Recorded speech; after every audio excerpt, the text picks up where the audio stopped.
کائنات کے مرکزی عقیدت علی سے بے کساں چارہ ساز درد منداں، ہم غریبوں کے غمگسار، ہم فقیروں کے سر پر در اللہ المغنون، سر اللہ المحزون، عالم ما کان و ما یکون، جانو دل انبیاء، تاجو دل اصفیاء، حضور رحمت تمام خلاصۂ کائنات جناب احمد مجتبیٰ محمد مصطفیٰ ارواحنا فدا صلی اللہ تعالی علیہ وسلم کی بارگاہ میں جھوم کر درود پاک پڑھے اور پڑھے بآواز بلند اللہم صلی علی سیدنا شفیعنا مولانا محمد بارک وسلم، صلاۃ و سلام علیک یا رسول اللہ صلی اللہ تعالی علیہ وسلم۔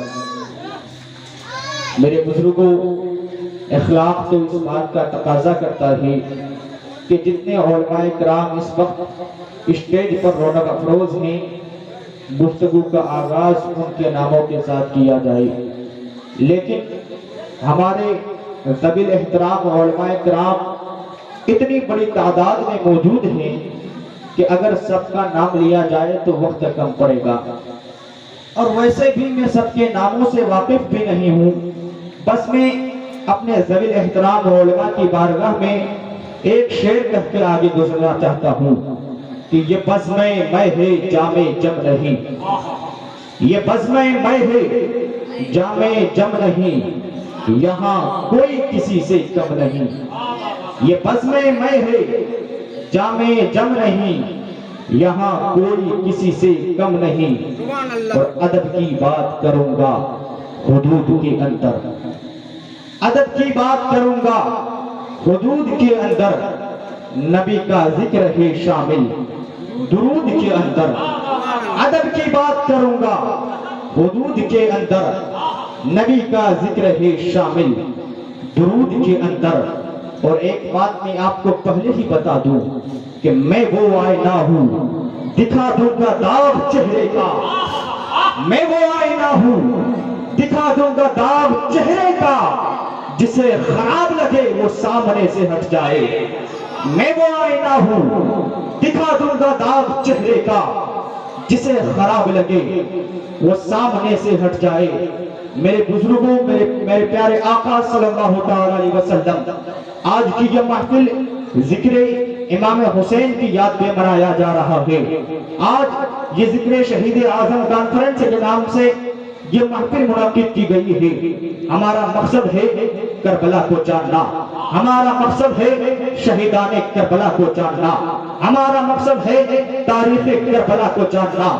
اچھی طریقے سے یہ بات یاد رکھیں، کربلا کی جو جنگ ہے وہ ذاتی جنگ نہیں ہے، کربلا کی جو جنگ ہے وہ دین کی تحفظ کے لیے ہے، دین کو بچانے کے لیے ہے۔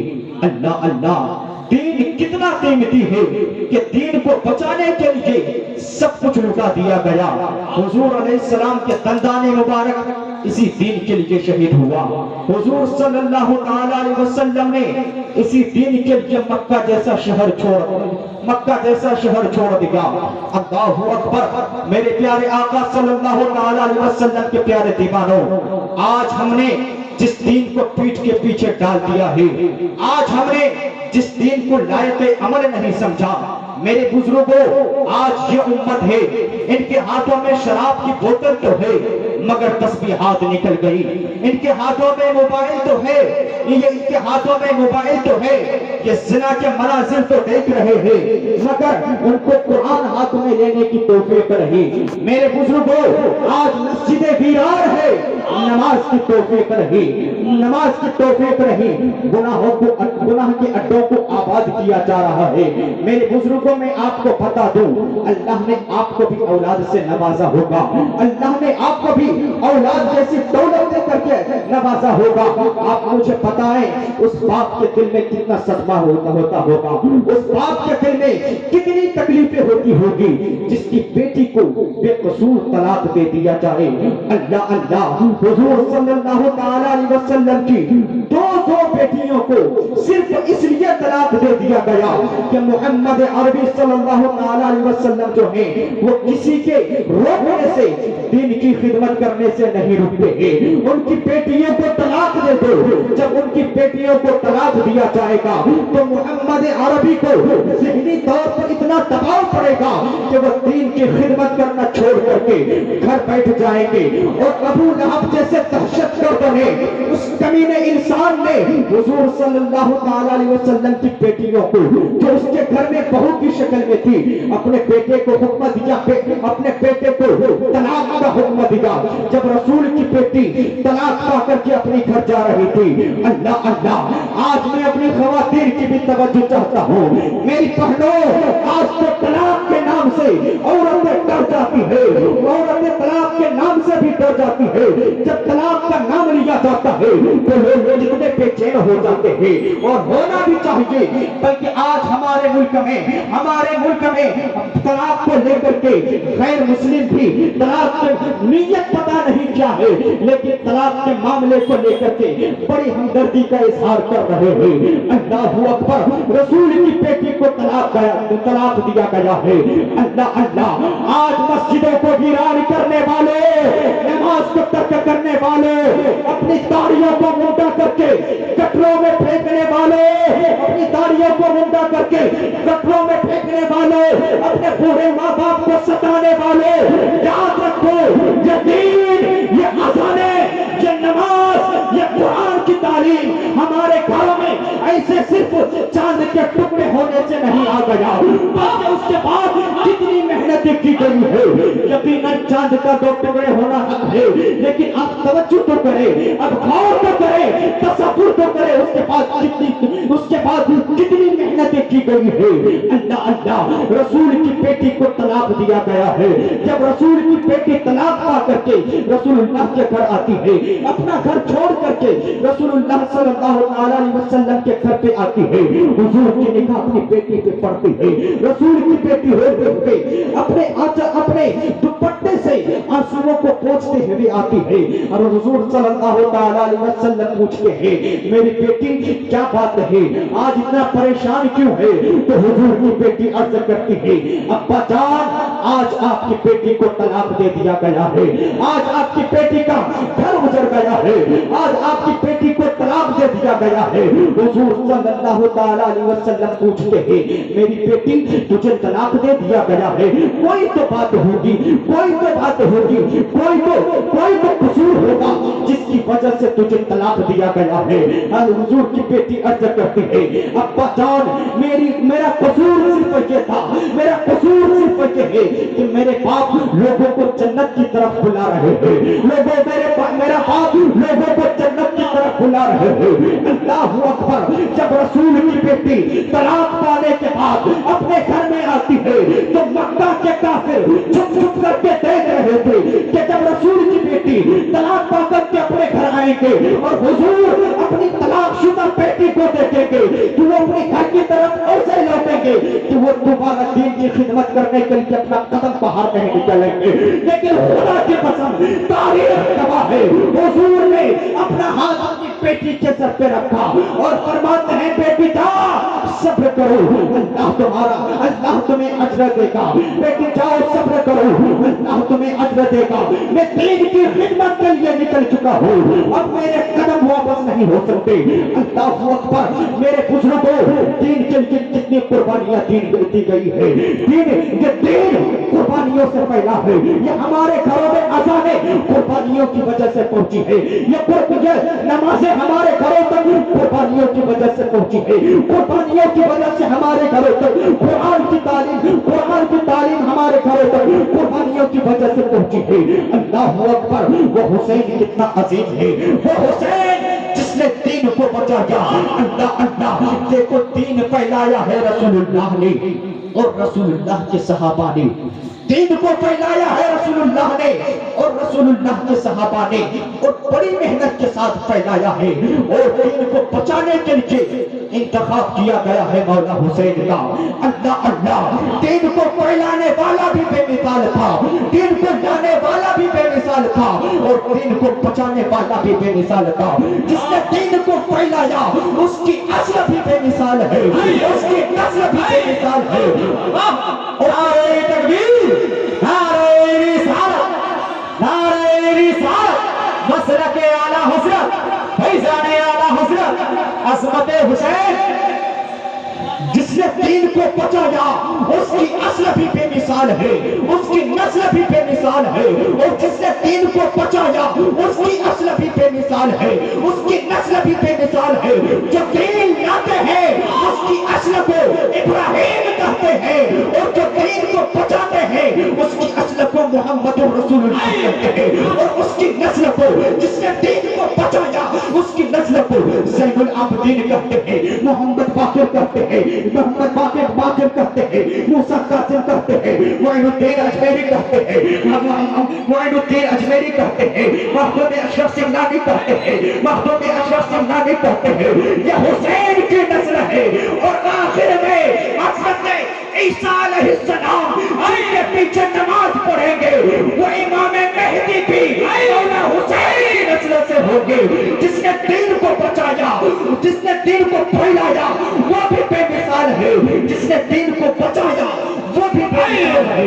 نعرہ تکبیر, نعرہ رسالت, عظمت رسول, رفعت رسول, شان رسول. نعرہ تکبیر, نعرہ. دین کے لانے والے کی بھی کوئی مثال نہیں اور دین بچانے والے کی بھی کوئی مثال نہیں, لیکن دین وہی بچا سکتے ہیں جس کا دین پر عمل ہو. آج ہم اور آپ بھی دین بچانے نکلے ہیں کہ شریعت بچاؤ, شریعت بچاؤ, شریعت بچاؤ. یہ کیا مذاق بنا رکھا ہے؟ دیکھیں محبت اہل بیت کیا ہے, محبت اہل بیت کیا ہے. مولا حسین فرماتے ہیں میری جنگ ہر اس انسان سے میری جنگ ہے جو میرے نانا کی سنتوں کو چھوڑ کر کے بدعتوں کو رواج دیتے ہیں. آج آپ کہتے ہیں شام لٹ گیا, یمن چل گیا, بیت المقدس تباہ ہو گیا, بابری مسجد شہید کر دی گئی, مسلمان ذلیل و رسوا ہو رہے ہیں. کیوں؟ اس لیے کہ تم نے مصطفیٰ کی سنتوں کی مخالفت کر کے مولا حسین کے اعلان جنگ اور ان کے چیلنج کو قبول کیا ہے, لاشعوری طور پر ہی صحیح, لیکن تم نے کیا ہے. مولا حسین فرماتے ہیں ہر اس انسان سے میری جنگ ہے جو میرے نانا کی جو میرے نانا کی سنت کو مٹا کر کے بدعت کو رواج دیتے ہیں. اللہ اللہ, آج یہ امت تباہ نہ ہوتی, اس امت کی بیٹیاں برقعے پہن کر کے روڈوں پہ بھیک نہ مانگتی. آج اس قوم کے لوگ, آج اس قوم کی لاشیں سڑکوں پہ بکھری ہوئی نظر نہ آتی اگر یہ قوم مولا حسین سے سچی محبت کرتی, اگر یہ قوم حضور کی سنتوں پہ عمل کرتی. اللہ اللہ, مولا حسین فرماتے ہیں ہر شخص سے میری جنگ ہے, ہر اس انسان سے میری لڑائی ہے جو میرے نانا کی سنتوں کو چھوڑ کر کے بدعتوں کو رواج دیتے ہیں. یہ داڑھیوں کو منڈا کر گٹروں میں پھینکنا یہ کون سی سنت ہے؟ یہ بھی تو بدعت ہی ہے نا. بولو یہ بدعت ہے کہ نہیں ہے؟ آج لوگوں کو مزارات پر چادر چڑھانے کی بدعت تو نظر آتی ہے, انہیں یہ داڑھیوں کو منڈوا کر گٹروں میں پھینکنے کی بدعت نظر کیوں نہیں آتی؟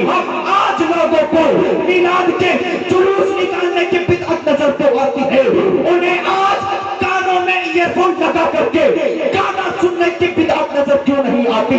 آج انہیں کانوں میں ایئر فون لگا کر کے گانا سننے کی بدعت نظر کیوں نہیں آتی؟ بدعت کی تعریف تو یہ ہے حضور کی سنت کو مٹا کر کے, رسول کی سنت کو مٹا کر کے جو نیا کام ایجاد کیا جائے, جو نیا کام نکالا جائے اسے بدعت کہتے ہیں. ارے میاں تم تو مذہبی بدعت کے خلاف اٹھ کر کھڑے ہو گئے ہو, جبکہ یہ وہ بدعت نہیں ہے جس کے بارے میں وعید آئی ہے. بدعت تو یہ ہے کہ کل تک کے لوگ قرآن سنتے تھے, آج قرآن کو ہٹا کر کے گانا سن رہے ہیں. بولو یہ بدعت ہے کہ نہیں ہے؟ اس بدعت کے خلاف تم کب اعلان جنگ کرو گے؟ اس بدعت کے خلاف تم کب اعلان جنگ کرو گے؟ اللہ اللہ مولا حسین فرماتے ہیں ہر اس انسان سے میری جنگ ہے، ہر اس انسان سے میری لڑائی ہے جو میرے نانا کی سنتوں کو چھوڑ کر کے بدعتوں کو رواج دیتے ہیں۔ اللہ اکبر۔ اور مولا حسین فرماتے ہیں کہ میں بھی سنت اور میں بھی قرآن و سنت کا پابند ہوں، میرے گھر والے بھی قرآن و سنت کے پابند ہیں۔ اللہ اکبر۔ امام حسین کیسے پابند ہے، کیسے دین کی خدمت کر رہے ہیں؟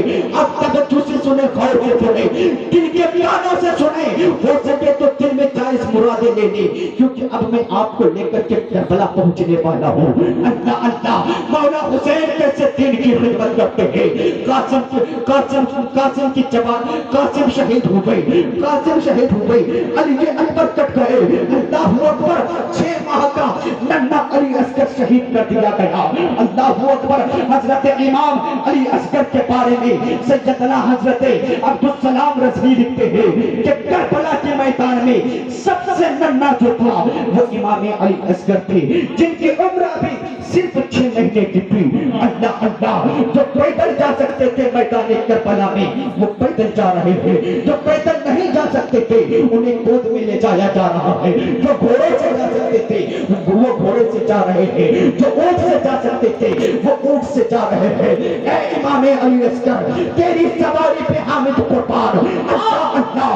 آج علی اصغر اس ان کی گود میں سوار ہوتے جا رہے ہیں جو راکب دوش پیغمبر ہے، جو حضور صلی اللہ علیہ وسلم کی کندھوں پہ سوار ہوا کرتے تھے۔ اللہ اکبر۔ کربلا کی چلچلاتے ہوئی دھوپ تھی، کربلا کے ذرات ایسے تپ چکے تھے، ایسے تپ چکے تھے کہ اگر اس میں گوشت کا کچا لوبڑا گر جاتا وہ پھول کر کے کباب ہو جاتا۔ اللہ اکبر۔ مولا حسین اپنے آستین سے حضرت علی اصغر کے چہرے پہ سایہ کرتے ہوئے حضرت علی اصغر کو کربلا کے میدان میں لے جاتے ہیں، اور پھر یزیدیوں کے سامنے جانے کے بعد یزیدیوں سے کہتے ہیں سنو، بیعت کا انکار ہم نے کیا ہے، بیعت کا انکار ہم نے کیا ہے، اس بچے کا کوئی قصور نہیں ہے، یہ پیاس سے کبھی بے ہوش ہو رہا ہے، کبھی ہاتھوں کو پھیلا رہا ہے، کبھی پیر کو سمیٹ رہا ہے، کبھی مٹھیاں بند کر رہا ہے، کبھی کھول رہا ہے، ذرا اس بچے کو چند قطرے پانی پلا دو، جو اسے آج پانی پلائے گا اسے قیامت کے دن اس کا بدلہ ملے گا، اس پانی پلانے والے کو قیامت کے دن اس کا اجر ملے گا۔ اللہ اللہ۔ شمر بدبخت نے اشارہ کیا ہرملا کی طرف کہ ہرملا حسین کو اپنے بیٹے کے رونے کا بہت احساس ہو رہا ہے، حسین کو اپنے بیٹے کے رونے پہ بہت تکلیف ہو رہی ہے، آج حسین کے بیٹے کو ایسا چپ کرا دو کہ وہ قیامت تک نہ رو سکے، وہ قیامت تک نہ رو سکے۔ اللہ اللہ۔ ہرملا حسین کو آواز لگاتا ہے کہ حسین تجھے اپنے بیٹے پہ، اب تجھے اپنے بیٹے کے رونے پہ بہت افسوس ہو رہا ہے، تجھے اپنے بیٹے کے رونے کا بہت احساس ہو رہا ہے، لے آج میں تیرے بیٹے کو ایسا خاموش کرا دوں گا کہ تیرا بیٹا قیامت تک نہ روئے گا۔ اللہ اکبر۔ ہرملا نے امام علی اصغر پہ جو تیر کا نشانہ لگاتے، عبدالسلام رضوی لکھتے ہیں کہ اس زمانے میں جو تیر چلائے جاتے تھے وہ مختلف قسم کے تیر ہوتے تھے۔ ایک تیر وہ ہوتا تھا جو انسانوں پہ چلایا جاتا تھا تو وہ ایک نوک والا ہوتا تھا، اور ایک تیر وہ ہوتا تھا جو جانوروں پہ، گھوڑوں پہ چلایا جاتا تھا، وہ 3 نوک والے تیر ہوتے تھے اور بڑے خطرناک تیر ہوتے تھے۔ اور ہرملا نے علی اصغر پہ جو تیر کا نشانہ لگایا تھا تو وہ انسانوں پہ چلانے والا تیر نہ تھا بلکہ جانوروں پہ چلانے والا 3 نوکوں والا تیر تھا، 3 نوکوں والا خطرناک تیر تھا، اور بڑی تیزی کے ساتھ ہرملا نے علی اصغر پہ تیر چلایا۔ جب وہ تیر آ کر کے علی اصغر کے حلق پہ لگتا ہے، بڑی تیزی کے ساتھ تیر آ کر کے علی اصغر کے حلق پہ لگتا ہے، اور حلق کو چیرتے ہوئے مولا حسین کے بازو پہ آ کر کے پیوست ہو جاتا ہے۔ اللہ اللہ۔ مولا حسین بڑی تیزی کے ساتھ تیر کو نکالتے ہیں، تیر کو کھینچتے ہیں تو حضرت علی اصغر کے حلق سے خون کے فوارے جاری ہو جاتے ہیں۔ اللہ اکبر۔ مولا حسین اس خون کو اپنے ہتھیلیوں میں سنبھالتے ہیں، آسمان کی طرف اچھالنا چاہتے ہیں تو آسمان سے آواز آنے لگتی ہے کہ حسین حور آسمان کی طرف آ گیا تو قیامت تک پانی نہ برسے گا۔ مولا حسین خون کو زمین پہ ڈالنا چاہتے ہیں، زمین سے آواز آنے لگتی ہے کہ حسین آج اگر علی عسکر کا خون زمین پہ گر گیا تو قیامت تک اناج نہیں رکے گا۔ اللہ اکبر۔ مولا حسین علی عسکر کے خون کو اپنے چہرے پہ مل لیتے ہیں اور عرض کرتے ہیں مولا، اور عرض کرتے ہیں مولا کل قیامت کے دن حسین اسی حالت میں اٹھے گا اور اسی حالت میں اسی شکل و صورت میں تیری بارگاہ میں حاضر ہوگا۔ اور پھر اس کے بعد مولا حسین علی عسکر کی لاش کو اٹھاتے ہیں اور عرض کرتے ہیں مولا تو نے 18 سال کی جوان قربانی کو قبول کی ہے، آج تو 6 مہینے کی معصوم قربانی کو بھی آج تو 6 مہینے کی معصوم قربانی کو بھی قبول فرما لے۔ اللہ اکبر۔ دین کو بچانے کے لیے امام حسین نے کتنی قربانیاں دی ہے۔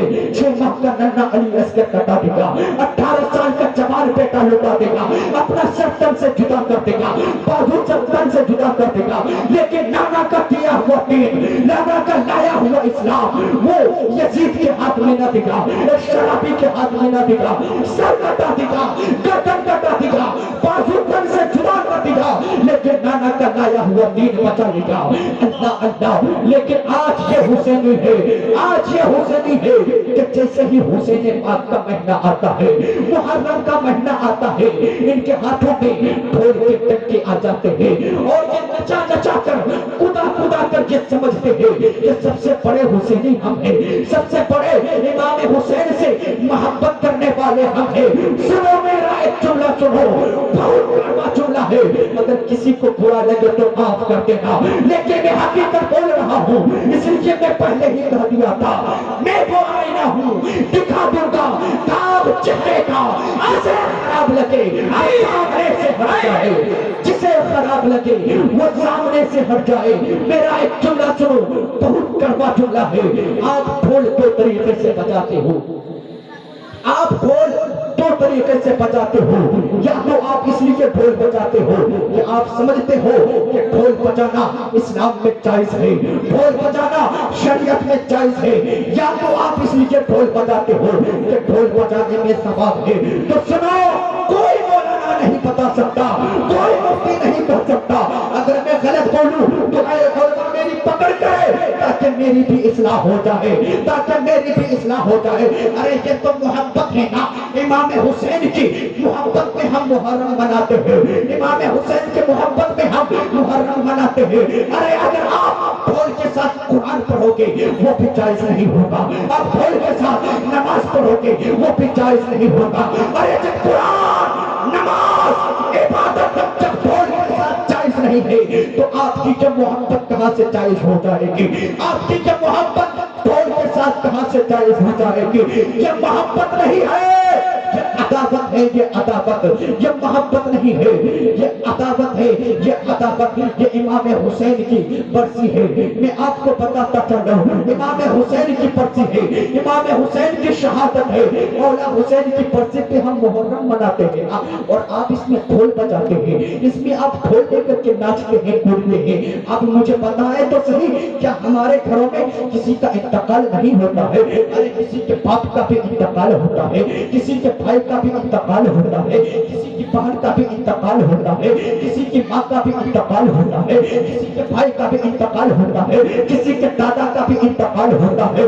آپ مجھے بتاؤ، کیا کبھی آپ نے اپنے بیٹے کے ڈیجے میں ڈھول بجایا؟ آپ نے کبھی اپنے باپ کے چلیسنے میں ڈھول بجایا؟ آپ نے کبھی اپنے باپ کے برسی میں ڈھول بجایا؟ ارے بجا، کیوں نہیں بجاتا؟ اگر تو جائز سمجھتا ہے، اگر تو ثواب کا کام سمجھتا ہے تو اپنے باپ کے برسی میں ڈھول بجا، اپنے بھائی کے برسی میں ڈھول بجا، اپنے نانا کی برسی میں ڈھول بجا۔ نہیں بجا سکتا نا؟ بولو کیوں نہیں بجا سکتا؟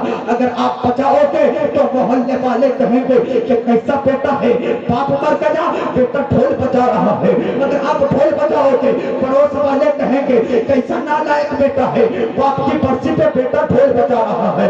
علاقے والے کہیں گے کیسا نالائق بیٹا ہے، باپ کے تیجا پہ بیٹا ڈھول بجا رہا ہے، باپ کے چلیسوے پہ بیٹا ڈھول بجا رہا ہے، باپ کے برسی پہ بیٹا ڈھول بجا رہا ہے۔ اور اگر کوئی لڑکی آ جائے اور کہے کہ آج آپ کے باپ کی برسی ہے، میں اس پہ ڈھول بجاؤں گا، بولو کیوں؟ اس لیے کہ میں تیرے باپ سے بہت محبت کرتا تھا، میں تیرے باپ سے بے پناہ محبت کرتا ہوں، اس لیے آج ان کی برسی ہے، میں اس پہ ڈھول بجاؤں گا۔ تو یقین مانو آپ اس سے ناراض ہو جاؤ گے، آپ کا بھائی اس سے ناراض ہو جائے گا، آپ کی ماں اس سے ناراض ہو جائے گی، آپ کے چچا اس سے ناراض ہو جائیں گے، آپ کا پورا خاندان اس سے ناراض ہو جائے گا۔ تو مجھے بتاؤ جب تیرے باپ، تیرے دادا، تیرے نانا، تیرے بھائی کیا امام حسین سے زیادہ مرتبہ والے تھے؟ امام حسین سے زیادہ مرتبہ والے تھے؟ ارے اس زمانے کے سارے ایک طرف ہو جائے، میرا حسین تنہا ایک طرف ہو جائے، پھر بھی فاطمہ کے نام کا کوئی جواب نہیں۔ کیا بات رسا، کیا بات رسا اس چمنستان کرم کی، کیا بات رسا اس چمنستان کرم کی، زہرا ہے کلی جس میں حسین اور حسن کو آپ اپنے بھائی، آپ اپنے باپ کے پرچی میں ڈھول نہیں بجا سکتے۔ اگر کوئی آپ کے باپ کے پرچی میں ڈھول لے کر کے آ جائے تو آپ کا پورا خاندان ناراض ہو جاتا ہے۔ تو یاد رکھو اگر آپ نے حسین کی پرچی پہ ڈھول بجایا تو حسین کی ماں فاطمہ کبھی تم سے راضی نہ ہوگی، حسین کے باپ علی کبھی تم سے راضی نہ ہوں گے، حسین کے بھائی کبھی تم سے راضی نہ ہوں گے، حسین کی بہن کبھی تم سے راضی نہ ہوگی، حسین کی دادی کبھی تم سے راضی نہ ہوگی، حسین کی نانی کبھی تم سے راضی نہ ہوگی، حسین کے نانا کبھی تم سے راضی نہ ہوں گے۔ اور جس سے حسین کے نانا محمد رسول اللہ ناراض ہو جائے، خدا کی قسم اس سے خدا بھی ناراض ہو جاتا ہے۔ اور بابا سنو، جس سے نبی ناراض، خدا ناراض، خدا کی قسم وہ چاہے کتنے نمازیں پڑھے، کتنے روزے رکھے، کتنے زکات دے، کتنے حج کرے، کتنے صدقات کرے، کتنے محفلیں سجائے، ارے میں تو کہتا ہوں وہ مسجد میں بیٹھے بیٹھے مر جائے، خانہ کعبہ کے غلاف کو چوم چوم کر کے مر جائے، نبی ناراض، خدا ناراض، اس کی نمازیں بیکار ہے، اس کے روزے بیکار ہے، اس کے سجدے بیکار ہے، اس کے حج بیکار ہے، اس کی جس سے نبی ناراض، خدا ناراض، اس کی دنیا بھی بیکار، اس کی آخرت بھی بیکار ہے۔ نعرہ تکبیر، نعرہ رسالت، مسلک اعلیٰ حضرت، جشن شہید اعظم کانفرنس۔ یہ محبت نہیں، یہ عداوت ہے، عداوت۔ آپ کو میں سچی اور پکی محبت دکھا رہا ہوں، عمل کرنا یا نہ کرنا یہ آپ کا کام ہے۔ اس لیے کہ اگر یہ باتیں ہم نے ہی نہیں بتایا تو باہر سے کوئی اور آپ کو بتانے والا نہیں آئے گا۔ اب وہ دور چلا گیا کہ لوگ آتے ہیں محفلوں میں بالکل ہنسا کر کے مجلس کو، جلسے کو بیکار کر دیتے ہیں۔ مسلمانوں، اگر محفلوں میں بھی چٹکلے ہونے لگے، اگر محفلوں میں بھی ہنسی مذاق ہونے لگے تو پھر اصلاح کہاں ہوگی؟ اصلاح کہاں ہوگی؟ یہی بات ہے مسلمانوں، ہم بگڑ چکے ہیں، ہم بگڑ چکے ہیں۔ محفلوں میں ہم ہنس رہے ہیں، مسجدوں میں ہم ہنس رہے ہیں، قبرستان میں قہقہے ہم لگا رہے ہیں، قبرستان میں جانور ہم چرا رہے ہیں، قبرستان میں مکئی ہم سکھا رہے ہیں، قبرستان میں مکئی ہم سکھا رہے ہیں۔ تو یاد رکھو مسلمانوں، ایک دن مرنا ضرور ہے، ایک دن مرنا ضرور ہے، اور جب اس دن قبر کے اندر فرشتے آج کی زنجیر میں چکر کر کے گھسیٹتے ہوئے جہنم کی طرف لے جائیں گے تو پھر پتہ چل جائے گا کہ ہاں میں نے دنیا میں رہ کر کے کیا کیا، ہم نے دنیا میں رہ کر کے کیا کیا۔ اور ایک بات میں آپ کو بتا دوں، ابھی توبہ کا دروازہ بند نہیں ہوا، ابھی توبہ کا دروازہ کھلا ہے، ابھی توبہ کا دروازہ کھلا ہے۔ اگر آج آپ نے میرے ساتھ مل کر کے سچی اور پکی توبہ کر لی تو خدا کی قسم انقلاب پیدا ہو جائے۔ اس سے پہلے کوئی جلسہ کامیاب ہوا ہو یا نہ ہوا ہو اس کے بارے میں مجھے کچھ پتا نہیں، لیکن آج اگر آپ نے میرے ساتھ مل کر کے سچی اور پکی توبہ کر لی تو خدا کی قسم یہ جلسہ کامیاب ہوتا ہوا نظر آئے گا۔ کتنے لوگ توبہ کرنا چاہتے ہیں؟ ہاتھ اٹھائیں، سارے لوگ ہاتھ اٹھائیں، چچا آپ بھی ہاتھ اٹھائیں، ایسا موقع بار بار نہیں ملتا۔ سارے لوگ ہاتھ اٹھائیں اور بولے انشاءاللہ، انشاءاللہ۔ آج کے بعد ڈھول نہیں بجائیں گے، آج کے بعد شریعت مصطفیٰ کے مطابق زندگی گزارنے کی کوشش کریں گے۔ بولے انشاءاللہ۔ اے مولا، اے پروردگار عالم، میں نے تیری رحمت پہ بھروسہ کر کے کہہ دیا مولا تو اس گاؤں کے لوگوں کو اپنی توبہ کو قائم رکھ، مولا تو تمام مسلمانوں کی توبہ کی حفاظت فرما۔ اللہ اللہ، آج آپ کو میں ایک بات بتا دوں، ایک دن مرنا ضرور ہے، ہمیں ایک نہ ایک دن مرنا ضرور ہے۔ ہمیں ہمارا ہر گزرنے والا دن، ہر گزرنے والا سال ہمیں ہماری موت کے قریب کر رہا ہے، ہر گزرنے والا مہینہ ہمیں ہماری موت کے قریب کر رہا ہے، ہر گزرنے والا دن، ہر گزرنے والی رات، ہر گزرنے والی پل ہمیں ہماری موت سے قریب کر رہا ہے۔ اور موت وہ ہے جس سے کسی کو انکار نہیں ہے، موت وہ ہے جس سے کسی کو چھٹکارا بھی نہیں ہے۔ اگر انسان مال رکھتا ہے تو اسے مال کو بھی چھوڑ کر کے جانا پڑتا ہے، انسان اگر دولت رکھتا ہے تو اسے دولت کو بھی چھوڑ کر کے جانا پڑتا ہے، انسان اگر اولاد رکھتا ہے تو اسے اولاد کو بھی الوداع کہہ کر کے جانا پڑتا ہے، انسان اگر ماں باپ رکھتا ہے تو اسے ماں باپ کو بھی چھوڑ کر کے جانا پڑتا ہے۔ اور موت وہ ہے جس سے کسی کو انکار نہیں ہے، جس سے کسی کو انکار بھی نہیں ہے اور کسی کو چھٹکارا بھی نہیں ہے۔ اس لیے ہمارے لیے ضروری ہے کہ ہم موت کی تیاری کریں، ہمارے لیے کمپلسری ہے کہ ہم موت کی تیاری کریں، اس لیے کہ رب کی بارگاہ میں انسان کا نہ مال کام آئے گا، نہ دولت کام آئے گی، نہ جوانی کام آئے گی، نہ جوانی کام آئے گی، نہ روپیہ کام آئے گا، نہ پیسہ کام آئے گا، نہ اچھا مکان کام آئے گا، نہ کار کام آئے گا۔ جب تک کہ انسان آخرت کی تیاری نہ کر لے وہ کامیاب ہو ہی نہیں سکتا۔ اور میں آپ کو بتا دوں آخرت میں دو ہی جگہ ہے، آخرت میں دو ہی جگہ ہے، انسان کو چن لینا چاہیے کہ وہ دو جگہوں میں سے کس جگہ کو پسند کرتا ہے، انسان کو چن لینا چاہیے کہ وہ ان دونوں جگہوں میں سے کس جگہ کو پسند کرتا ہے۔ ایک جگہ وہ ہے جسے ہم جنت کہتے ہیں، ایک جگہ وہ ہے جسے ہم جہنم کہتے ہیں۔ اب جنت میں رسول اعظم ہے، جنت میں حسین اعظم ہے، جنت میں غوث اعظم ہے، جنت میں امام اعظم ہے، اور جہنم میں نمرود ہے، جہنم میں حامان ہے، جہنم میں یزید ہے، جہنم میں بخت نصر ہے۔